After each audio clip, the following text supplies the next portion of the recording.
Hello everyone, আমার পেজে নতুন একটা ভিডিওতে তোমাদের অনেক স্বাগত জানাই। কেমন আছো তোমরা সবাই? আশা করছি সবাই খুব ভালো আছো। তোমরা প্রত্যেকে যাতে ভালো থাকো, আমি সবসময় ভগবানের কাছে সেটাই প্রার্থনা করি। আমার শরীরটা একটু মোটামুটি আছে, মানে ঠান্ডা লেগে গলা ব্যথা, কাশি এই সমস্তই হয়েছে। তো আজকের ভিডিওটা সোমবারের, আর দেখো পুজো করতে বসে আর কি এখান থেকে ভিডিওটা আজকে তোমাদের সাথে শেয়ার করছি।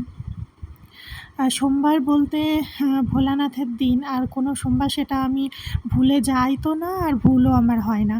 আমি ঠিক একটু হাতে টাইম নিয়ে, কারণ অন্যান্য দিন পুজো করতে আমার প্রায় 1 ঘন্টা লেগে যায়, আর আজকে আরও একটু বেশি সময় লাগে, কারণ রোজ তো ভোলানাথকে স্নান করাই। তো আজকে কি হয়, সারা সপ্তাহ মানে সোমবারই করে যেহেতু ঘি মধু লাগাই, তো আর এমনি সারা সপ্তাহ হচ্ছে বাকি 6 দিন নর্মাল জল, গঙ্গা জল এরকমভাবে আর কি দিই। তো সে কারণে সোমবারে আর কি পুরো টা আর কি ভালো করে ধুয়ে একটু পরিষ্কার করে নিই, যেটা তোমরা দেখলে একটু আগে নর্মাল জল দিয়ে একটু ধুয়ে নিলাম, তারপর আর কি ঘি মধু এখন লাগিয়ে নিচ্ছি। আর এরপরে জল আর গঙ্গা জলই দেবো। দুধ জানো তো আমাদের আনা হয়, মানে আগে নিতাম না অতটা, কিন্তু এখন একটু প্রয়োজনের কারণে নেওয়া হচ্ছে। তো ওই যে কী হয় বলো তো, সবসময় আর কি কোনো রুটিন মেনটেন করে না, হয়তো একদিন 1 লিটার আনা হয়েছে, বা কোনো একদিন হাফ লিটার আনা হয়েছে, কোনো দিন হয়তো খেয়ে ফোরানো হচ্ছে, কোনো দিন খেয়ে ফোরাচ্ছে না। ওই জন্য মানে অতটা দিনক্ষণ হিসাবেও না, আর মানে মেন কথা হচ্ছে কোনো রুটিন মেনটেন করে না। ওই জন্য কী হয়, আর আমি যেহেতু নিয়ে আসি না, ও হচ্ছে অফিস থেকে ফেরার পথে একবারে নিয়ে আসে।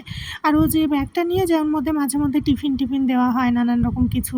এবার তার মধ্যে করে দুধ নিয়ে এসে ও ডাইরেক্ট আগে কিচেনে গিয়ে নিয়ে রাখবে, আর না হলে খাওয়ার টেবিলে রাখবে, না হলে ফ্রিজে ঢুকিয়ে রাখবে। তো তাহলে বলো, এভাবে হঠাৎ করে 3 জায়গায় যদি রেখে দেয়, তো সেখান থেকে দুধ নিয়ে তো আর আমি ঠাকুরকে দিতে পারি না। আর আমিও তো সবসময় গিয়ে ওইভাবে সামনে থাকি না, ওর কাছে চাবি থাকে, অনেক সময় ও বেল না বাজিয়েই ঘরে ঢুকে পড়ে। আমি বলেছি এটা, কারণ বেলে অত্যন্ত সাউন্ড, আমি ঘরে নিরিবিলি একা থাকি, তো অনেক সময় আমি কেঁপে উঠি, এত জোর আওয়াজ।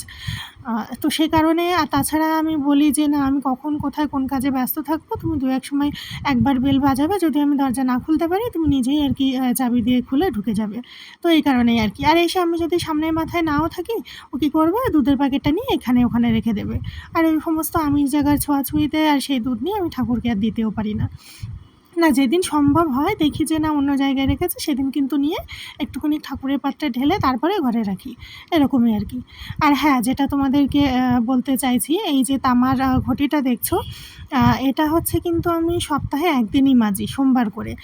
তোমরা হয়তো অনেকেই কাঁসা পেতল বা ঠাকুরের বাসন কে কী দিয়ে মাজো জানি না, কিন্তু কাঁসা পেতল তামা এগুলো তো আমরা জানি যে টক জাতীয় জিনিস দিয়ে মাজলে বেশি চকচক করে। আমি এখানে টক দিয়ে মাজি না, এখানে এক ধরনের পাউডার কিনতে পাওয়া যায়, তো সেই পাউডারটা দিয়ে মাজি, বেশ ভালো আর কি পরিষ্কার হয়। আর তারপরে কী করি বলো তো, তোমরাও এটা করবে মানে কি, মানে করবে কি না আমি তোমাদেরকে জিজ্ঞাসা করছি না, আমার মতামত আমি তোমাদেরকে জানিয়ে দিচ্ছি। আমি এমন কোনো মানে তামার ঘটি কারোর ঘরে দেখিনি যে ওইভাবে কোনো সময় কোনো নজরে চকচক করছে, এরকম অবস্থায় দেখিনি। প্রত্যেকের বাড়ির একই অবস্থায় আমি দেখেছি, বেশিরভাগটাই আর কি।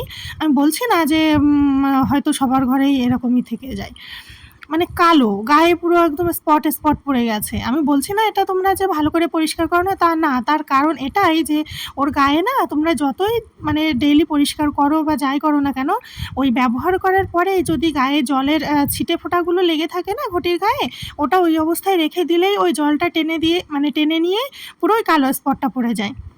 তো দেখলে না, আমি করলাম কি, যে ব্যবহার হয়ে গেল সাথে সাথে একটা শুকনো কাপড় দিয়ে আমি মুছে রেখে দিলাম। তো এতে তোমরা সারা সপ্তাহ নাও মাজবে, 1 সপ্তাহ পরে গিয়ে দেখবে ঘটি ওরকমই চকচকে আছে। তো এই টিপসটা তোমরা ফলো করতে পারো। আমি কিন্তু ওরকম জল 1 ফোঁটাও গায়ে রাখি না, ওইভাবে মুছে রেখে দিই। তো তারপরে দেখো সারাদিনের রান্নাবান্না যেগুলো যা হয়েছে, মানে প্রায় দিনই তো তোমরা দেখো। আর আজকে তোমাদের সাথে আর সেসব কিছু শেয়ার করলাম না, নাহলে অনেকটা বেশি লং হয়ে যেত ভিডিওটা। আর এখন ওই বিকেল 6টা 6:30 মতো বাজে। ফ্ল্যাটে আসার পর আজকে প্রথম আমি একা সোসাইটির নিচে যাচ্ছি। রাস্তার সাইডেই একটা দোকান রয়েছে, বিভিন্ন ধরনের জিনিস পাওয়া যায় আর কি। তো আমার কিছু প্রয়োজন ছিল টুকিটাকি, সেজন্যই বেরোলাম। একা ভালো লাগে না জানো, ওই জন্য আমার একদম যেতে ইচ্ছে করে না, ওর অপেক্ষায় বসে থাকি। কিন্তু আজকে ভাবলাম না, আমার খুব প্রয়োজন, এখন আমাকে যেতেই হবে।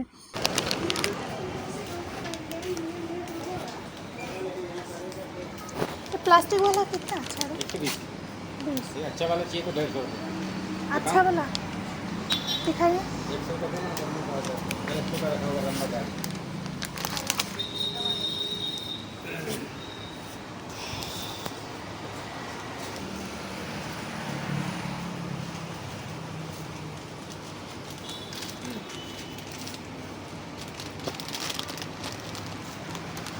ये भी प्लास्टिक का ही है ना? तो इसका कितना लंबा प्राइस? आता है इसका प्राइस कितना? 150। ये वाला लंबा 50। भी आता है, उसकी क्वालिटी भी अच्छा है। और ये थोड़ा लंबे में कम है क्या, ये वाला? थोड़ा कम लंबा है, इतना फर्क रहेगा, और इसका क्वालिटी थोड़ा अच्छा रहेगा उससे। आप देख लो जो आपको जमता है। हाँ।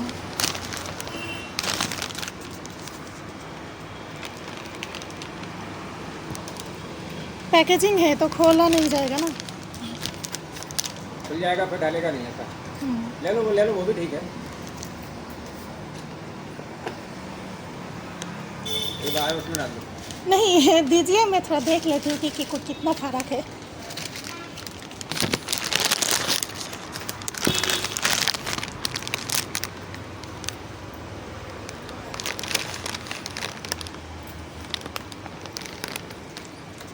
ये शायद थोड़ा सॉफ्ट रहेगा ना, ये अंदर वाला ऐसा ही लग रहा है अंदर बाहर से।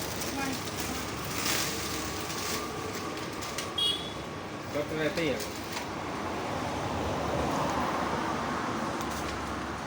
अरिस्टो वाला